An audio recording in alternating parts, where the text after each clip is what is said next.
หน้า589ตั้งแต่ว่าจะมักคังภาษาวมักคังทเปตวาเป็นต้นไปทุนละใจเพราะพูดสรรเสริญและติพาดพิงอวัยวะใต้รากขวัญลงมาเหนือช่วงเข่าขึ้นไปเว้นทวารหนักทวารเบาเสียทุกกฎเพราะพูดสรรเสริญและติพาดพิงอวัยวะเหนือรากขวัญขึ้นไปใต้ช่วงเข่าลงมา2 บทว่าสัญจริเตนะวาตโยมีความว่าอาบัติ3 กองมีเพราะการชักสื่อเป็นเหตุเหล่านี้คือภิกษุรับคำภิกษุชักสื่อกลับมาบอกต้องสังฆาทิเศษรับคำพูดชักสื่อไม่กลับมาบอกต้องทุนละใจ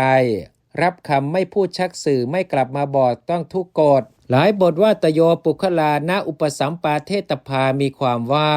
วงเล็บบุคคลอันสงฆ์ไม่พึงให้อุปสมบท3 จำพวกคือ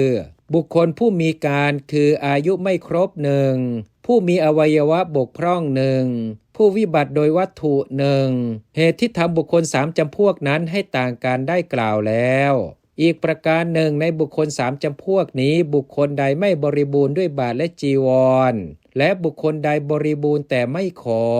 บุคคลเหล่านี้แลท่านสงเคราะห์ด้วยบุคคลผู้มีอวัยวะบกพร่องโดยเฉพาะฝ่ายบุคคลผู้มีความกระทำเลวทรามมีผู้ฆ่ามารดาเป็นต้นพึงทราบว่าสงเคราะห์ด้วยบุคคลผู้วิบัติโดยวัตถุโดยเฉพาะกล่าวคือบันดออุปโตพยัญชนะกะและสัตว์เดรัจฉานจริงอยู่ในนี้ท่านกล่าวไว้ในกุรุณที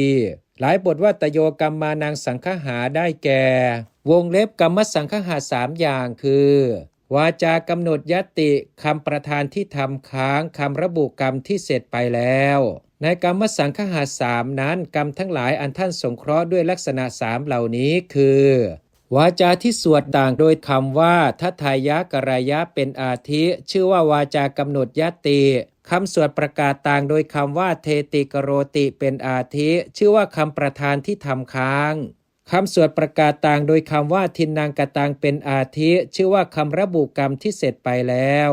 กรรมทั้งหลายอันท่านสงเคราะห์ด้วยลักษณะ3แม้อื่นอีกคือด้วยวัตถุยติอนุสาวนาจริงอยู่กรรมที่พร้อมด้วยวัตถุพร้อมด้วยยติและพร้อมด้วยอนุสาวนาจึงจัดเป็นกรรมแท้ด้วยเหตุนั้นท่านจึงกล่าวว่ากรรมสังฆะมี3ขึ้นชื่อว่าบุคคลที่สงนาสนาเสียท่านกล่าวไว้3 จำพวกได้แก่บุคคล3 จำพวกที่สงให้นาสนาเสียด้วยอำนาจลิงคนาสนาสังวาสนาสนาและทันตกรรมนาสนาพึงทราบวงเล็บโดยบาลีอย่างนี้ว่าท่านทั้งหลายจงนาสนาเมตติยาภิกษุณีเสียบุคคลผู้ประทุษร้ายสงพึงให้นาสนาเสียสามเณรประกอบด้วยองค์10ภิกษุพึงให้นาสนาเสียท่านทั้งหลายจงให้นาสนากันตกะสามเณรเสีย